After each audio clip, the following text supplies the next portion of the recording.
Imagine a person who seems to have everything: success, stability, a loving family, yet finds themselves unable to break free from a compulsive habit that slowly consumes them. Imagine another person who has endured a painful childhood, only to turn to substances, behaviors, or relationships that numb their inner wounds. What if addiction is not about the substance or the behavior itself, but about something far deeper? Today, we will explore a groundbreaking perspective on addiction, one that goes beyond mere willpower or genetics. We will uncover the profound insights of Dr. Gabor Maté, a renowned expert in addiction, trauma, and human behavior. His work has transformed the way we understand addiction, shifting the focus from moral failure to emotional pain. And by the end of this journey, you will have a completely new understanding of addiction, one that might just change the way you see yourself and others forever. We will reveal surprising truths about why addiction takes hold, what truly fuels it, and most importantly, what it takes to break free. The final insight we share will be the most powerful of all, one that could redefine not just addiction, but the way we approach healing and self-discovery itself. To truly understand addiction, we must let go of outdated beliefs. For too long, addiction has been seen as a choice, a weakness, or a defect of character. Society often condemns those who struggle with it, labeling them as reckless, irresponsible, or even beyond help. But what if addiction is not a choice in the way we think it is? What if it is an unconscious attempt to solve a problem rooted in pain? Dr. Gabor Maté has spent decades working with people struggling with the most severe forms of addiction, from drug dependency to compulsive behaviors like gambling, overeating, and even workaholism. His research has led to a radical yet deeply human conclusion. Addiction is not about the substance or the behavior itself, but about the pain that lies beneath it. Think about it. When do people reach for substances or engage in compulsive behaviors? It is not random. It happens in moments of stress, anxiety, loneliness, or emotional turmoil. Addiction is an attempt to soothe pain, to fill an internal void, to escape from an unbearable reality. As Maté says, the real question is not why the addiction, but why the pain. This changes everything. Instead of asking why someone cannot stop using drugs, why someone cannot break free from toxic relationships, or why they feel compelled to chase external validation, we should be asking, what pain are they trying to numb? What wound are they trying to heal? The origins of addiction often trace back to early childhood experiences. Neuroscience now confirms what many psychologists have long suspected: our earliest years shape the way our brains develop. Children who experience neglect, abuse, or emotional disconnection grow up with nervous systems wired for stress. Their ability to regulate emotions is impaired, making them more vulnerable to seeking external sources of relief. Maté explains that addiction is deeply connected to trauma, and trauma does not have to be extreme or dramatic. It is not just about physical abuse or life-threatening events. It can be as subtle as growing up feeling unseen, unheard, or unloved. A child who learns that their emotions are too much for others to handle, or that their needs will not be met, will develop coping mechanisms to survive. Sometimes those coping mechanisms evolve into addiction. Consider a child who cries but is ignored. Over time, they learn that expressing their emotions brings no relief. Their brain adapts, seeking ways to suppress distress. When that child grows up, they may discover that alcohol, drugs, food, or even constant achievement temporarily ease their discomfort. They feel relief, even if only for a moment. But soon, they need more. The cycle begins. And this is why addiction is not simply about pleasure. It is about relief. People do not become addicted because they want to feel good. They become addicted because they cannot handle feeling bad. What if addiction is not the problem itself, but a symptom of unresolved pain, of unmet emotional needs, of deep disconnection from the self? We live in a society that fosters addiction. Modern life is filled with stress, pressure, and disconnection. We are constantly bombarded with messages that tell us we are not enough. We are told to keep pushing, keep achieving, keep consuming, yet we rarely stop to ask why so many people are suffering in silence. Addiction is not limited to substances. It can manifest in socially acceptable ways, like overworking, compulsive shopping, excessive social media use, or even the need for constant validation. How many people do you know who cannot sit still without checking their phones? How many people use food as comfort rather than nourishment? How many people chase success not because they love what they do, but because they are afraid of feeling unworthy? The reality is that addiction exists on a spectrum. Some forms are more visible and destructive, while others are disguised as ambition, productivity, or self-improvement. But at their core, they all serve the same purpose: to escape discomfort. Dr. Maté challenges us to see addiction not as an enemy to be fought, but as a teacher. It reveals where we are wounded, where we have unmet needs, where we have lost connection with ourselves. Instead of asking, "How do I stop this addiction?" perhaps the real question is, "What is my pain trying to tell me?" And this leads us to a profound truth, one that has the power to reshape everything we thought we knew about addiction. We will uncover this in the next part. If addiction is an attempt to escape pain, then true healing does not come from punishing the addict, but from understanding the suffering that drives the behavior. This changes everything. Instead of asking, "How do we make people stop?" we should be asking, "How do we help people heal?" Dr. Gabor Maté argues that the most effective way to address addiction is through compassion, not judgment. He challenges the common approach of criminalization and shame, showing that these only deepen the wounds that fuel addictive behaviors. Instead of seeing addiction as a failure, he invites us to see it as a response to suffering, a desperate attempt to find relief in a world that often does not provide it. Consider this: a person who turns to drugs is not seeking destruction. They are seeking relief. A person who engages in compulsive behaviors is not trying to ruin their life. They are trying to manage unbearable emotions. When we understand this, we can begin to shift our perspective, not just on addiction, but on human nature itself. Studies on childhood trauma reveal a staggering truth. The more adversity a person faces in early life, the higher their risk of addiction. Research from the Adverse Childhood Experiences, ACE study, found that those with multiple childhood traumas are far more likely to struggle with substance use, mental health issues, and even chronic illness later in life. This is not a coincidence. It is the result of a nervous system shaped by stress, of a brain wired for survival rather than connection.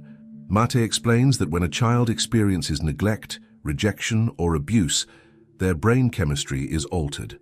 The stress hormone cortisol floods their system, affecting the development of key areas of the brain responsible for emotional regulation, impulse control, and decision-making.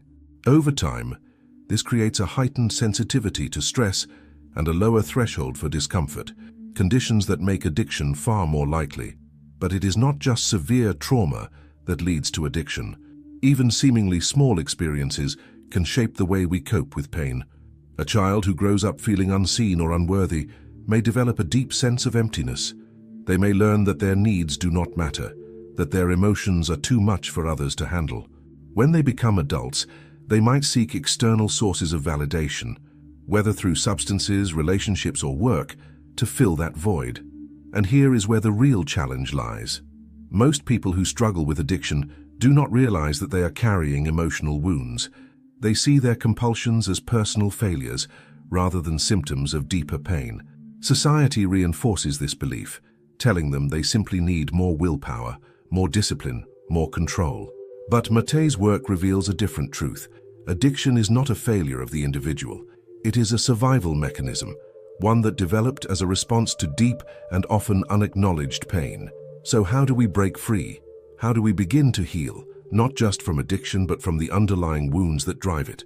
First, we must shift from self-judgment to self-inquiry. Instead of asking a "why can't I stop?" we should be asking a "what am I running from?" Instead of blaming ourselves, we must learn to recognize our pain with compassion. Healing does not begin with discipline. It begins with understanding. One of the most powerful insights from Maté's work is that true healing comes from reconnection with ourselves, with our emotions, and with others. Addiction thrives in isolation. It feeds on disconnection. When we feel unseen, unheard, or unworthy, we turn to external sources to soothe our pain. But when we begin to connect deeply with our inner world, with our past, and with those who truly support us, healing becomes possible. Consider this. The opposite of addiction is not simply sobriety. The opposite of addiction is connection. This is why traditional approaches to addiction treatment often fail. Programs that rely solely on punishment or abstinence do not address the core issue. They focus on the behavior rather than the cause.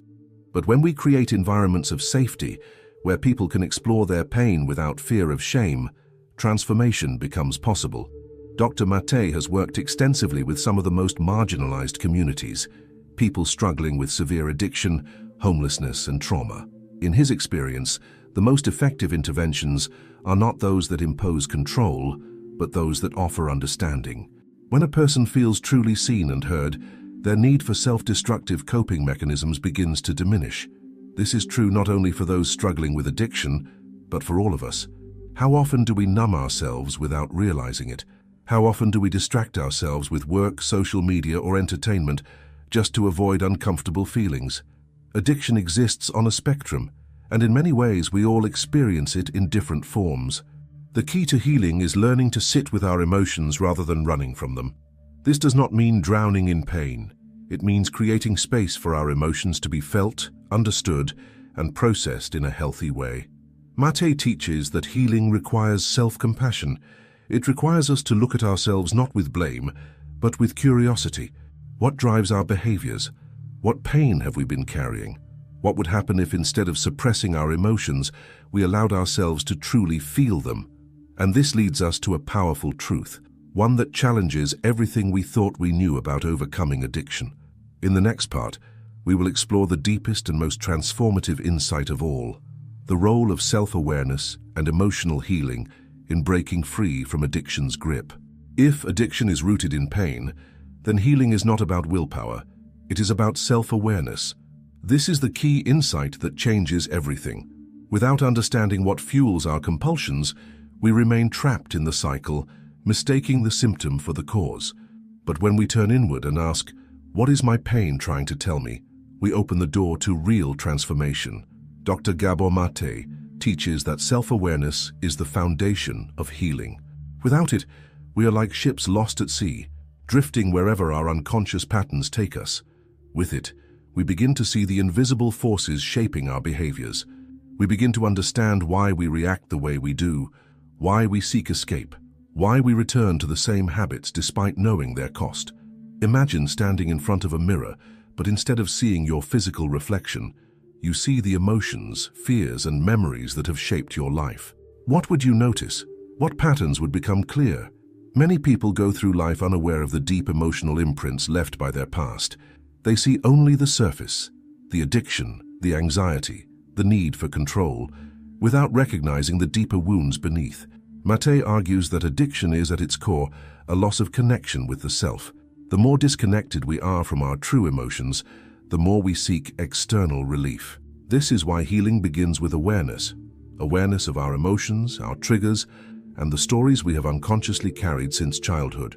One of the greatest barriers to healing is our fear of feeling.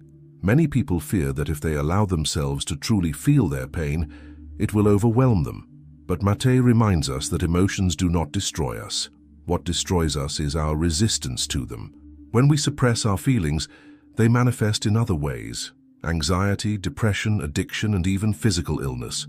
But when we allow ourselves to acknowledge our pain, we take the first step toward freedom. Think about the last time you felt emotional discomfort. What did you do? Did you sit with the feeling, allowing it to be processed? Or did you distract yourself by scrolling through your phone, eating, drinking, or working harder? Most of us have been conditioned to avoid our emotions. We have learned to fear sadness, to suppress anger, to numb loneliness. But what if our emotions are not the enemy? What if they are trying to guide us toward healing? Maté suggests that addiction is often the result of emotional suppression. Many people who struggle with addiction were once children who were not allowed to express their pain. They learned that their feelings were too much for the world to handle, so they buried them. But emotions do not disappear. They resurface in other ways, through anxiety, self-doubt, and the constant search for relief. So how do we reconnect with ourselves? How do we begin the process of healing? First, we must cultivate emotional honesty. This means recognizing our true feelings without judgment. It means allowing ourselves to say, "I feel sad, I feel afraid," or "I feel unworthy," without pushing those feelings away. This can be uncomfortable at first, but it is essential. Healing does not happen in avoidance. It happens in awareness. Second, we must learn to meet our own needs. Many people turn to addiction because they were never taught how to comfort themselves in healthy ways. They reach for substances, relationships, or achievements to fill an inner void. But true healing comes from learning to nurture ourselves, to give ourselves the love, care, and attention we may not have received in the past. Third, we must practice self-compassion. One of the biggest obstacles to healing is shame. People who struggle with addiction often carry deep guilt, believing they are flawed or broken. But Maté emphasizes that addiction is not a personal failing. It is a response to suffering. When we replace self-judgment with self-compassion, we create the space for true transformation. Consider this. If you saw a child crying, would you yell at them to stop? Or would you offer them comfort and understanding? The way we treat ourselves in our moments of struggle determines whether we heal or remain stuck in pain.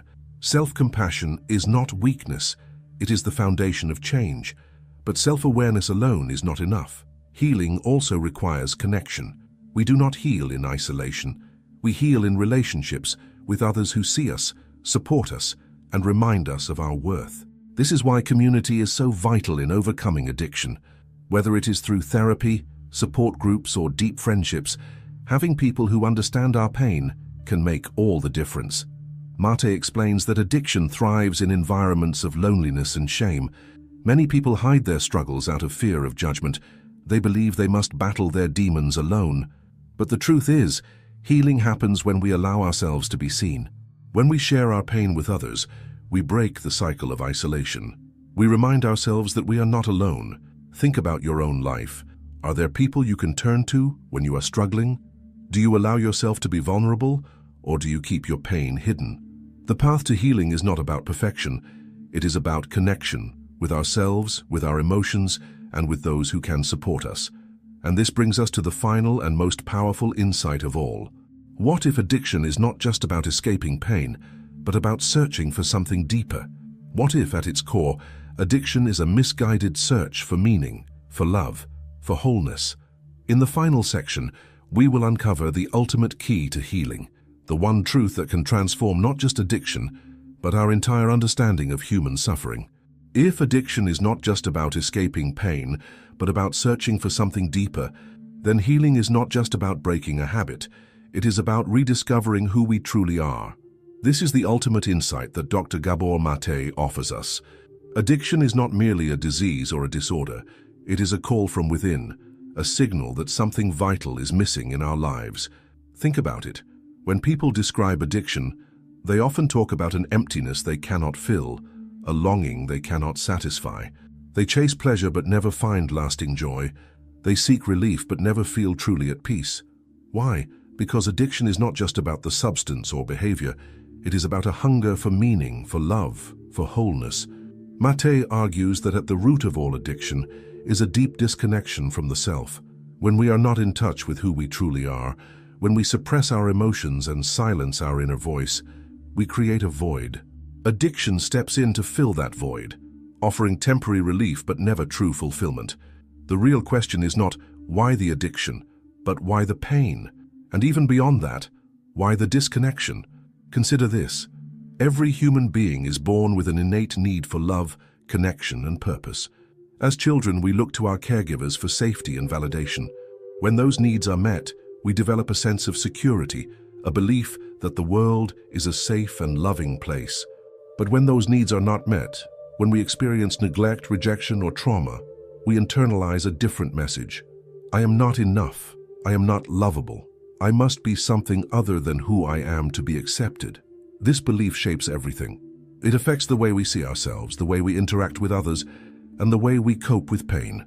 It is why so many people seek external validation, why they overwork, overconsume, or chase endless distractions. They are trying to fill a void that can only be filled from within. So how do we heal?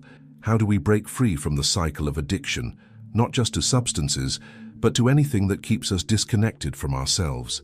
First, we must reclaim our sense of self. We must recognize that our worth is not based on what we do, what we achieve, or how others perceive us. It is something intrinsic, something that has always been there, waiting to be rediscovered. Maté teaches that healing begins when we stop running, from our pain, from our past, from ourselves. When we finally turn inward, when we allow ourselves to sit with our emotions instead of numbing them, we begin to reconnect.